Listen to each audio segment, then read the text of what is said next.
You asked the question. Alrighty, here we go. We're at Reese Park, and I don't want to destroy the camera too bad, but it's me here, Reese Park. Just ran a race, and it's Felix over here.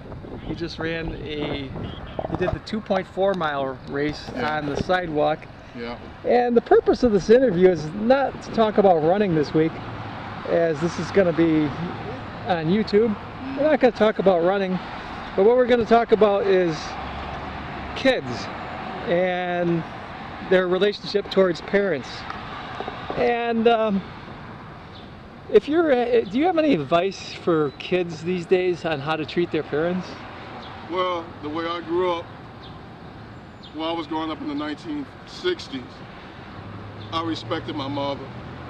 Whatever she said, I respected her.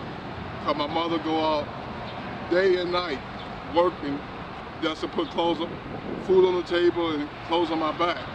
My daddy did the same thing. He worked at the steel mill for 40 years. And he put clothes on my back.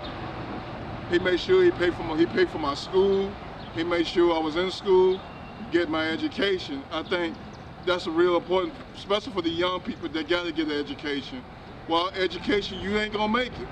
And I'm 52 years old, and I let you know, you gotta go to school. You have to go to school. That's very important. That's very important, because you get in the real corporation, in the real world, and you don't get a real good background, getting your high school diploma, going to college and getting your degree. They ain't gonna look at you like you want to work or something. They're gonna look at you real different. Like they'll look at you they down on you and stuff. Yeah. What school did you graduate from, Felix? I went to Manley High School. Where is that? They're located on Polk in Sacramento. Okay. I was on the honor roll 3 years in a row. I missed two days out of the whole 4 years of high school. Wow. I was on the honor roll a lot.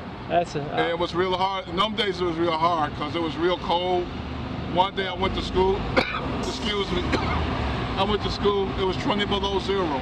I went to school. How did you get to school?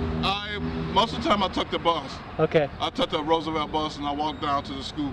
That's tough. And we used to have a lot of snow. We used to have about 10, 12, 15 inches of snow on the ground. Wow. I still went to school. Okay, we're going to wrap this up. This is part 1. Next week we're going to come back with part 2 of interview with Felix Coleman and kind of helping kids get a better start. What do you think of rap music, really quickly? What do you think of rap? It's not for me. I'm going to be honest with you. Yeah, what's wrong with it? Is there anything wrong with it? Too much violence. There's too much violence in this country. Okay, thank you. Not only in Chicago, but here. Thank you very much, Felix. That was a great interview, and we'll talk with you next week. Thank you, Jay. Okay, I'll see you.